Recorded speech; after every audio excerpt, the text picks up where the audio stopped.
হাসনাত আব্দুল্লাহ ঝাইরা কাশো। আমি কয়েকদিন আগে প্রশ্ন তুলেছিলাম যে এই যে সমন্বয়কারীরা তাদের ছাত্রত্বের রেকর্ডটা কি, তাদের ক্লাস অ্যাটেন্ডেন্সের রেকর্ড কি, তাদের রেজাল্ট কি, এবং তারা কবে ঢাকা ইউনিভার্সিটি ভর্তি হয়েছে, কবে পাশ করেছে, বা বিভিন্ন বিশ্ববিদ্যালয়ে যারা সমন্বয়কারী আছে তাদের এন্ট্রি কবে, এক্সিট কবে, বা তারা এখন বর্তমান ছাত্রত্বের অবস্থা কি। আজকে থেকে হাসনাত আব্দুল্লাহ বলছে যে সে ঢাকা ইউনিভার্সিটি থেকে পাশ করেছে।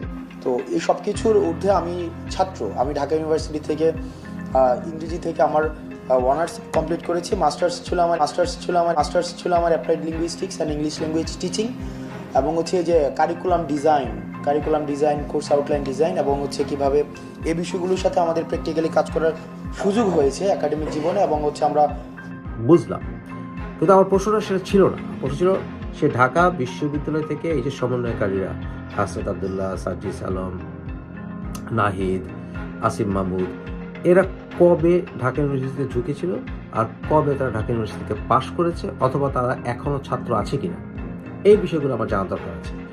যদি তারা ছাত্র না থেকে থাকে, যখন কোটা বিরোধী আন্দোলন হচ্ছিল, তারা ঢাকা বিশ্ববিদ্যালয়ের নেতৃত্ব কেন দিয়েছে ছাত্রদের? সে ছাত্রদের সময় নষ্ট কেন করেছে? সে ঢাকা ইউনিভার্সিটির ছাত্রদেরকে নিয়ে রাজনীতি করার অধিকার তাকে কে দিয়েছে? আন্দোলন করার অধিকার তাকে কে দিয়েছে? কারণ ex student is ex student. আমিও ঢাকা বিশ্ববিদ্যালয়ের ছাত্র। তাহলে এই ব্যাপারগুলো ক্লিয়ার করতে হবে। এটা জানার অনেক কারণ আছে, জানতে চাওয়ার কারণ হচ্ছে, যদি সে ছাত্রত্ব না থাকা অবস্থায় ঢাকা বিশ্ববিদ্যালয়ে সে ছাত্রদেরকে উস্কে দিয়ে থাকে কোনো আন্দোলনে, দ্যাট ওয়াজ রং। যারা ছাত্রদল, ছাত্রলীগ, অনেকেই, তারা, আমি বলেছি আপনাদেরকে, তারা অনেকে ছাত্রত্ব না থাকলেও ছাত্রলীগ, ছাত্রদলের নেতা হয়ে বসেছিল। সেটা ঢাকা ইউনিভার্সিটির বাইরে। ঢাকা ইউনিভার্সিটির ছাত্রদেরকে বিভিন্ন মুভমেন্টে নিতে হলে ঢাকা ইউনিভার্সিটির ছাত্রত্ব থাকাকালীন অবস্থা করতে হবে।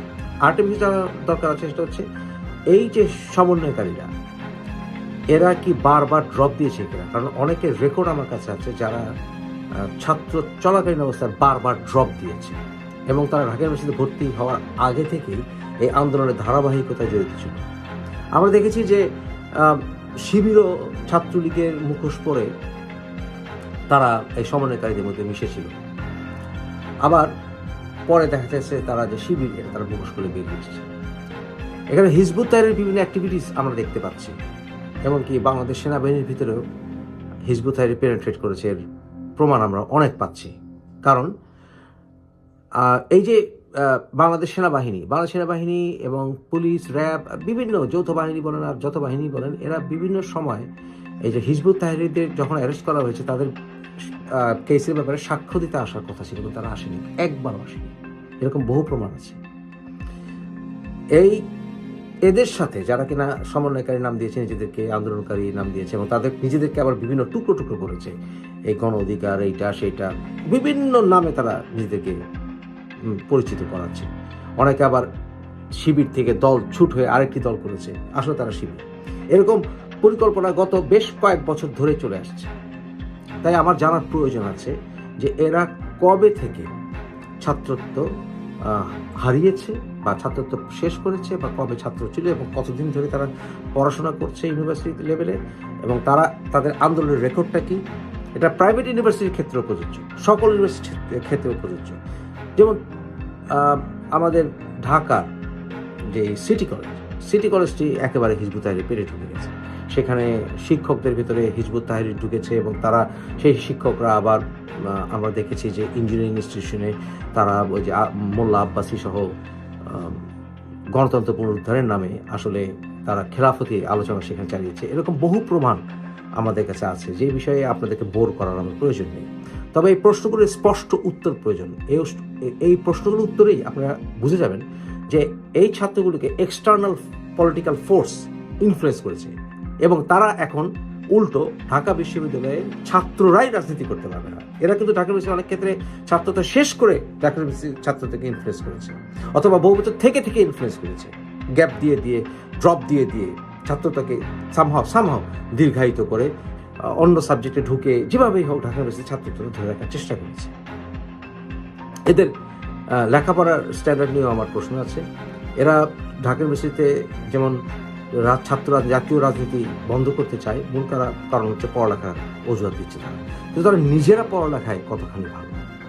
যেমন ধরুন আসিম মাহমুদ তো ভাষার উপরে পড়াশোনা করেছে নাকি ঢাকা বিশ্ববিদ্যালয়ে, এখনও করছে কিনা, করলে সে এখন উপদেষ্টা হয়ে বসে থাকে কীভাবে?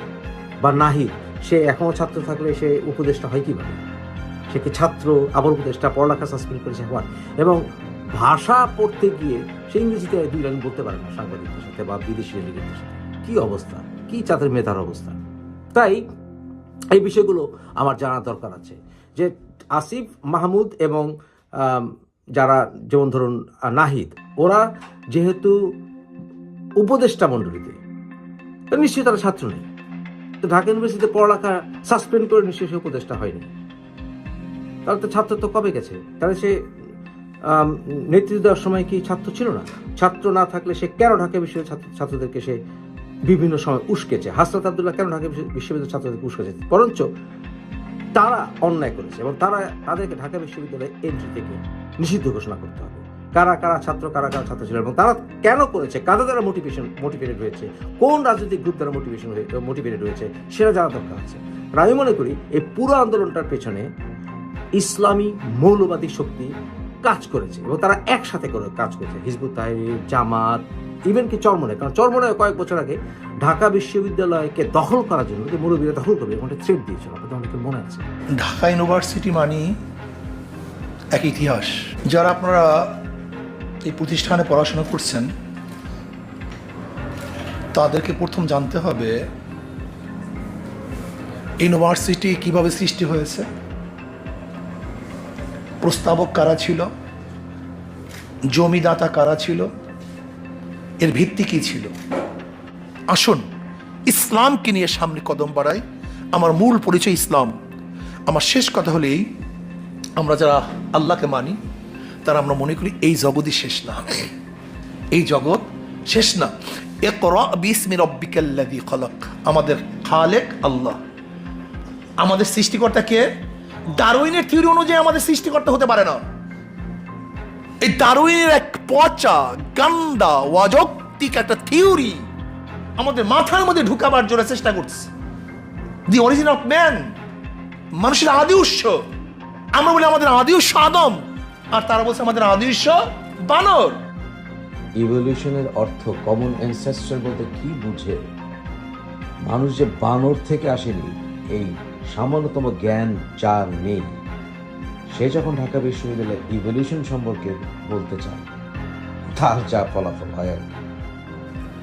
ঢাকা ইউনিভার্সিটির প্রথমে ছিল সেই নেম প্লেনের মধ্যে, ফলকের মধ্যে, ইকরা বিসমি রাব্বিকাল্লাযী খলাক। আজকে সেখানে সেটা নাই। কেন থাকবে না? কে উঠিয়ে দিয়েছে? মুসলিম হল, সেখানে সাম্প্রদায়িকদের ঘ্রাণ পায়, কিন্তু জগন্নাথের মধ্যে সাম্প্রদায়িকের ঘ্রাণ পায়।